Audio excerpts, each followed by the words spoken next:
आप में से बहुतों के मन में कभी न कभी यह प्रश्न जरूर उठा होगा कि जब मापन की अन्य इकाइयां जैसे दूरी नापने की इकाई मीटर, किलोमीटर आदि तथा भार नापने की इकाई ग्राम, किलोग्राम आदि 10, 100, 1000 आदि के अंतर से बढ़ती या घटती है, तो समय मापन की इकाई जैसे सेकंड्स, मिनट्स, घंटे आदि में केवल 60 का अंतर क्यों होता है? कभी जब आप बहुत अच्छा समय व्यतीत कर रहे हो तो दुख भी होता होगा कि ये पल इतनी जल्दी क्यों बीत रहे हैं, लेकिन बुरे समय में इस बात का संतोष भी होता होगा कि अच्छा हुआ जो ये घंटे और मिनट्स 100 के नहीं हुए, नहीं तो अच्छा और बुरा समय तो मनुष्य के प्रारब्ध का विषय है। लेकिन मूल प्रश्न यहाँ ये है कि आखिर पश्चिमी जगत के वैज्ञानिकों को ऐसा क्या समझ में आया कि उन्होंने 1 मिनट में 60 सेकंड और 1 घंटे में 60 मिनट्स निर्धारित किए। इतिहास के विद्वान इसे कुछ प्राचीन सभ्यताओं की देन मानते हैं। कुछ इसे प्राचीन मिस्र का आविष्कार बताते हैं, जो अपने दैनिक जीवन में समय के ज्ञान के लिए सूर्य घड़ी का उपयोग करते थे। लेकिन आधुनिक युग के ज्यादातर विद्वान इस बात पर सहमत हैं कि मिस्र से भी पहले प्राचीन बेबीलोन के निवासी समय की गणना के लिए एक यंत्र सेक्सागेसिमल का प्रयोग करते थे, जो 60 की संख्या में ही गणना करता था। प्राचीन बेबीलोन निवासियों का नक्षत्र ज्ञान उच्च स्तर का था। निसंदेह उन्होंने काफी उन्नति की, लेकिन उन्होंने अपने ज्ञान की बहुत सारी चीजें, जिसमें काल गणना का ज्ञान भी था, प्राचीन सुमेरिया वासियों से सीखी, जो कि आज से 4500 साल पहले अपनी सभ्यता और संस्कृति के शिखर पर थे। ये तो हुई मान्यताओं की बात।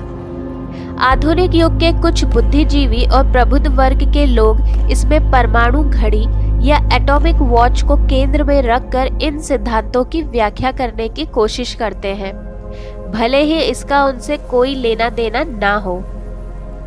काल गणना पर दुनिया भर के विद्वानों द्वारा लिखे गए लेख और पुस्तकों के साथ साथ इंटरनेट पर उपलब्ध ज्ञान को उठाकर देख लीजिए। आपको यूनान, रोम, मिस्र, मेसोपोटामिया, बेबीलोनिया, सुमेरिया आदि सभ्यताओं के ज्ञान का वर्णन प्रमुखता से किया हुआ मिलेगा, जबकि आपको ये जानकर सुखद आश्चर्य होगा कि प्राचीन और आधुनिक काल गणना का मुख्य आधार भारतीय ज्ञान था। भारतीयों की इस काल गणना की व्यवस्था यानी सिस्टम को जिस सभ्यता ने जिस मात्रा और रूप में ग्रहण किया, उन्होंने उसी के अनुसार ज्योतिष और नक्षत्र विद्या में प्रगति की। आइए अब आपको प्राचीन भारतीय काल गणना व्यवस्था के कुछ प्रमुख बिंदु से अवगत कराते हैं। भारतीय काल गणना की विशेषता ही यह है कि ये अचूक एवं अत्यंत सूक्ष्म है, जिसमें त्रुटि से लेकर प्रलय तक की काल गणना की जा सकती है। ऐसी सूक्ष्म काल गणना विश्व के किसी और सभ्यता या संस्कृति में नहीं मिलती, चाहे आप कितना भी गहन अन्वेषण कर लीजिए। भारतीय सभ्यता के प्राचीनतम ग्रंथों में से एक सूर्य सिद्धांत में भारतीय व्यवस्था के अनुसार काल के 2 रूप बताए गए हैं। अमूर्त काल, ऐसा सूक्ष्म समय जिसको ना तो देखा जा सकता है और ना ही इन सामान्य इंद्रियों से उनको अनुभव किया जा सकता है। उसकी गणना सामान्य तरीकों से की भी नहीं जा सकती है। इनकी गणना विशेष प्रकार के यंत्रों से की जाती थी तथा इनका उपयोग भी कुछ विशेष शास्त्रों में हुआ है, जैसे वैमानिक शास्त्र और शल्य चिकित्सा शास्त्र आदि। मूर्त काल अर्थात ऐसा समय जिसकी गणना संभव है एवं उसको सामान्य इंद्रियों से देखा और अनुभव भी किया जा सकता है। स्वयं सूर्य सिद्धांत बताता है कि यह ग्रंथ 22 लाख वर्ष पुराना है, लेकिन समय समय पर इसमें संशोधन एवं परिवर्तन भी होते रहे हैं। ऐसी मान्यता है कि अंतिम बार इसको भास्कराचार्य द्वितीय ने इसको इसका वर्तमान स्वरूप दिया था, ऐसा भारतीय विद्वानों का मानना है।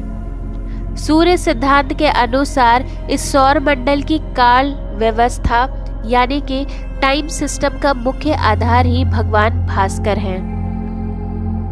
सूर्य सिद्धांत के अनुसार काल गणना की मूल इकाई त्रुटि है, जो 1 सेकंड के 3 करोड़वें भाग के बराबर होती है। 1 सेकंड में 3 करोड़ 24 लाख त्रुटियां होती हैं। त्रुटि से प्राण तक का समय अमूर्त एवं उसके बाद का समय मूर्त कहलाता है। सूर्य सिद्धांत में जो समय की सारणी दी गई है वह इस प्रकार है। मूल इकाई त्रुटि 60 त्रुटि 1 Renu, 60 Renu 1 love, 60 love 1 Lesk, 60 Lesk 1 प्राण, 60 प्राण 1 विनाड़ी, 60 विनाड़ी 1 नाड़ी, 60 नाड़ी 1 अहोरात्र यानी दिन रात या 24 घंटे, 7 अहोरात्र 1 सप्ताह, 2 सप्ताह 1 पक्ष, 2 पक्ष 1 माह, 2 माह 1 ऋतु, 6 माह 1 अयन, 12 माह 1 वर्ष, 4,32,000 वर्ष कलयुग, 8,64,000 वर्ष द्वापर युग, 12,96,000 वर्ष त्रेता युग, 17,28,000 वर्ष सतयुग, 43,20,000 वर्ष एक चतुर्युग, 71 चतुर्युग 1 मनवंतर यानी खंड प्रलय, 14 मनवंतर 1 ब्रह्म दिन, 8 अरब 58 करोड़ 81,60,000 वर्ष ब्रह्मा का एक अहोरात्र यानी कि एक सृष्टि चक्र, अर्थात 8 अरब 58 करोड़ 81,60,000 वर्ष का एक सृष्टि चक्र होता है। यद्यपि ग्रहों, नक्षत्रों और तारामंडल की सूक्ष्म गतियों की वजह से इसमें कुछ अतिरिक्त वर्ष और जुड़ते हैं और ब्रह्मा जी का एक दिन यानी एक सृष्टि चक्र 8 अरब 64 करोड़ वर्ष का होता है, किंतु ये मनुष्य का सृष्टि चक्र है और उनकी काल गणना के अनुसार है। भारतीय विज्ञान हमें बताता है कि इस ब्रह्मांड में बहुत सी दूसरी योनियां हैं जिनका सृष्टि चक्र अलग है। ब्रह्मांड में जहां स्थान का विस्तार हुआ है वहां समय की गति सूक्ष्म हो गई है।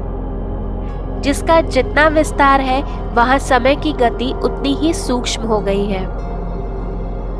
यहाँ काल की सूक्ष्म गति का तात्पर्य यह नहीं कि भुक्त काल का परिमाण कम हो गया है, बल्कि इसका मतलब यह है कि वहाँ के निवासी अपेक्षाकृत अधिक सूक्ष्म स्तर के काल यानी समय को देखने, समझने, अनुभव करने और भोगने में समर्थ हैं। अधिक सूक्ष्म स्तर के काल को भोग सकने में समर्थ होने के परिणाम स्वरूप उनकी आयु भी अपेक्षाकृत अधिक होती है।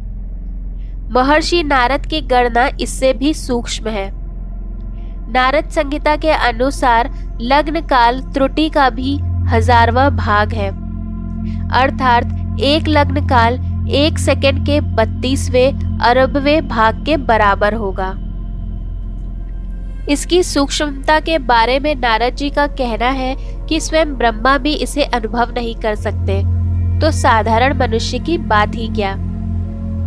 स्पष्ट है कि लग्न काल की सूक्ष्मता ब्रह्मा जी और उनके द्वारा उत्पन्न किए गए ब्रह्मांड से परे है। ब्रह्मा जी के 360 अहोरात्र उनके 1 वर्ष के बराबर होते हैं और उनके 100 वर्ष पूरे होने पर इस अखिल विश्व ब्रह्मांड के महाप्रलय का समय आ जाता है। तब सर्वत्र महाकाल ही अपनी महामाया के साथ विराजते हैं। काल का कोई अस्तित्व नहीं रह जाता वहां। इससे हम सहज ही अनुमान लगा सकते हैं कि प्राचीन भारतीय ज्ञान कितनी उन्नत अवस्था में था। तो अगली बार जब भी आप घड़ी देखिएगा अपने भारतीय होने पर गर्व कीजिएगा। तो फ्रेंड्स, कैसा लगा आपको आज का मेरा ये वीडियो, मुझे कमेंट करके ज़रूर बताइएगा। और अगर आपको ये वीडियो पसंद आया हो तो प्लीज़ मेरे चैनल को सब्सक्राइब, लाइक और शेयर करना ना भूलें। अपने नेक्स्ट वीडियो में मैं फिर से एक इंटरेस्टिंग टॉपिक को डिस्कस करूँगी। तब तक के लिए ख्याल रखिए अपना और मेरे नेक्स्ट वीडियो का इंतज़ार करिए। Till then, do take care of yourself. Bye bye.